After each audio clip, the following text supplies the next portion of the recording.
We are really excited that today's video is sponsored by our awesome partner, Omaze again. We'll let you know how you can enter for your chance to win a 2021 Ford Mustang Mach-E GT Performance a little later in the video.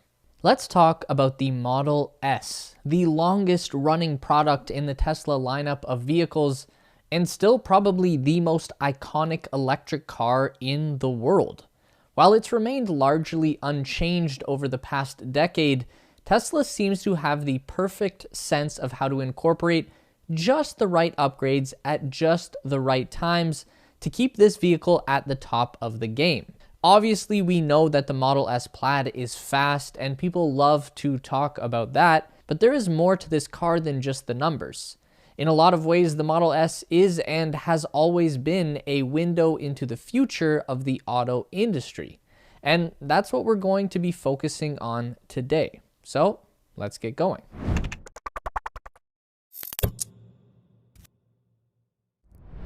Okay, let's get the obvious one out of the way first. The steering yoke control is really the biggest change that has been introduced to the Model S. It's a design that Tesla has thrown into concept vehicles and prototypes in the past, such as the new Roadster and the Cybertruck, but this is a big deal to actually have such a drastic change to a very familiar and ubiquitous vehicle control. The steering wheel was one of the few things that all vehicles had in common. No matter what kind of car or truck you get into, there would undoubtedly be a wheel in front of you, but no more. And the design has already started to spread to the rest of the auto industry. Now, all of a sudden, Toyota has a steering yoke in their new BZ4 electric SUV. This is one of those things that went back and forth across the internet for months before the car was even released. We wondered if Tesla was just trolling us. Would they actually release the yoke? Would they give buyers an option? Maybe this would just be exclusive to the Plaid. The speculation in the mainstream media went off the chart at the first sight of the yoke steering control. CNET published this headline, "Tesla's new steering yoke isn't retro, it's a safety risk." On January 28th, long before the production version of the Model S Plaid had even been released or anyone at CNET had even had the chance to try it, and another one from AutoWeek headlined, "Here's why Tesla's yoke-style steering may not be the best idea ever," written on February 10th, also long before the car was even released. But at least they were vague with what they were trying to say. Of course, it's not the best idea ever. No one ever said it was. If you try it and don't like it, sure, it's fine to have an opinion at that point. But even then, we're inundated with reviewers who tried the yoke for an hour or a day and either used the opportunity to reinforce the bias that they came in with, or just write it off as being weird and different without really taking the time to explore any deeper than that. Elon Musk has said that the acid test for a new interface is to use it for 2 weeks and see if you still want the old version. Elon said that after using the yoke for a few weeks, he didn't want a wheel anymore. It's kind of like if you've ever tried to switch from a Windows-based computer to a Mac or an Android phone to an iPhone.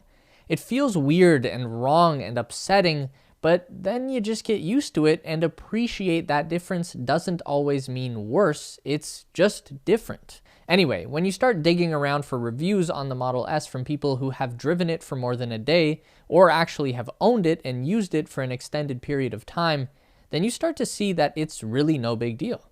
The difference between watching a first-timer trying to navigate a tight turn with a yoke and watching an experienced user doing the same maneuvers is night and day. It's literally just a matter of adjusting your muscle memory.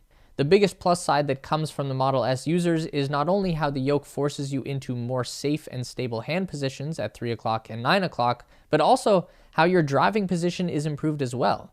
It's basically impossible to use the yoke in a hunched over or slouched position, so your body is intuitively going to stay upright with shoulders back, and that's a much safer place to be if the airbag ever goes off in front of you.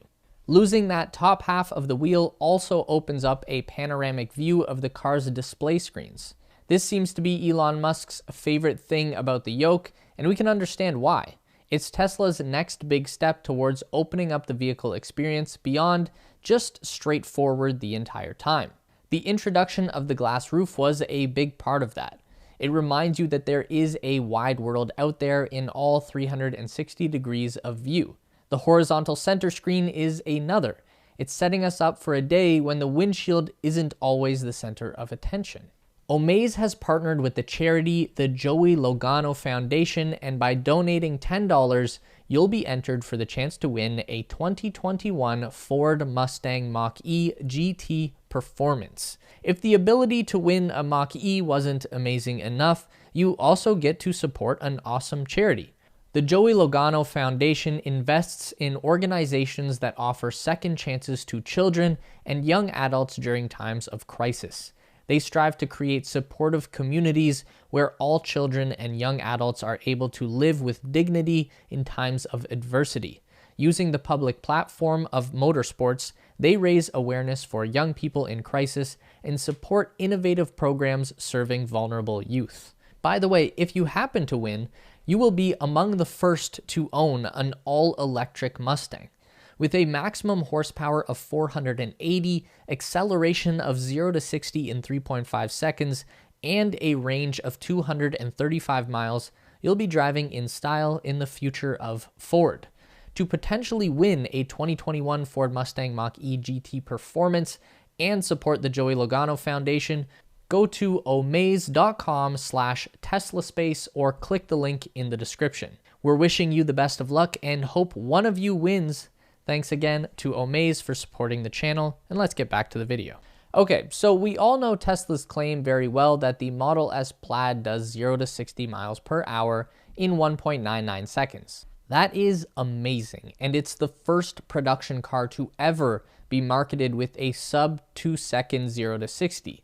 But how does that hold up in a real-world test? There are a few stipulations to actually reaching the maximum acceleration from a Model S Plaid. You can't just smash the accelerator from a stoplight and get the most out of it. The first thing that needs to happen is to activate the drag strip mode in the vehicle menu. Then you need to wait for somewhere between 8 and 15 minutes. During that time, the car will precondition the powertrain for hard acceleration, and that means getting the battery pack and the 3 motors to the optimum temperature through either heating or cooling. Then you need another 10 seconds to get the car into its cheetah stance. That means dropping the front suspension by 2 inches. This will reduce the amount of weight transfer that happens from the front to the back of the vehicle at the moment of launch.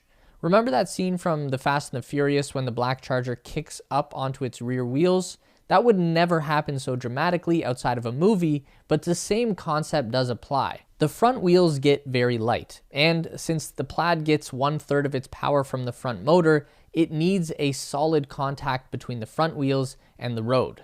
Even with that extra tick, the Plaid is still traction limited when it comes to acceleration. With the stock tires and a regular asphalt road surface, the Plaid cannot accomplish 0 to 60 in less than 2 seconds.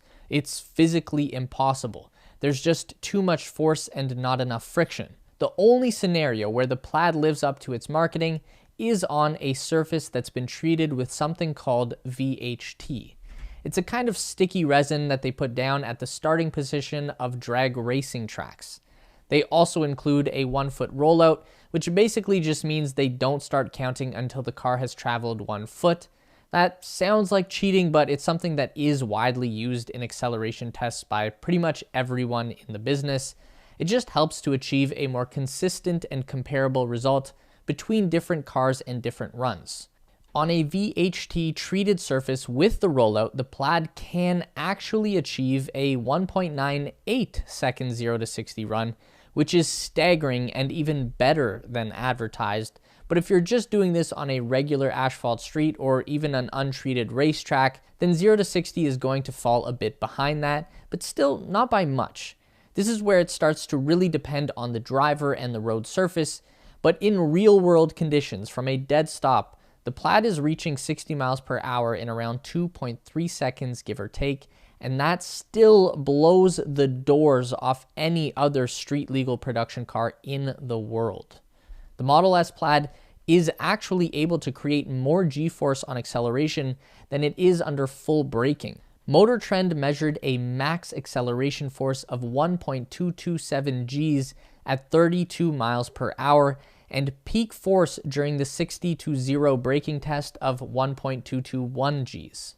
And that kind of brings us to the biggest downside on the new Model S, and that's the brakes. Both the Plaid and the regular S use the same set of brakes. They are not bad by any means, and they are fine for the regular Model S, but they haven't really proven to be sturdy enough to handle the Plaid Performance at high speed. There's a bit of funny business here because Tesla do advertise the Plaid with a top speed of 200 miles per hour, but then in the fine print they stipulate that they have nerfed the car in software to limit the speed to 163, which is still way too fast, but at the same time, disappointing. Apparently, you need special wheels and tires to hit top speed that are still not available at the end of 2021. But what is available right now for pre-order is a new carbon ceramic brake kit for the Model S Plaid with 21-inch wheels. This comes at a staggering price of $20,000, but these upgraded brakes will add a significant amount of stopping power to the car and inevitably make it much safer to drive at high speed, even at the limited 163 miles per hour.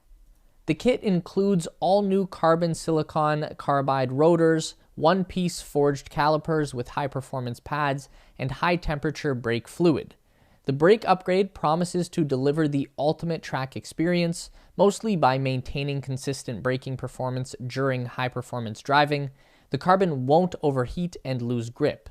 Those should be available by mid-2022, so maybe the new wheels and tires will still come along by that time as well. If you want an idea of how dangerous that level of speed can be, the NHRA Drag Racing Association rules make the Model S Plaid illegal in its stock form. It's just too fast. And they regularly get kicked off of drag strips for exceeding the imposed limits.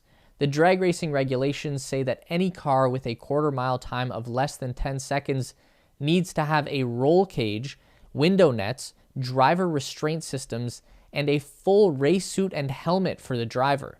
They also say that any car traveling more than 150 miles per hour at the finish line of the race should have a parachute on the back to help slow it down. Now, obviously the Tesla has a much higher crash safety rating and much more advanced stability control system than the old muscle cars that these rules were written for, but it should still keep us humble to just how dangerous this kind of driving can be if we don't keep safety in mind.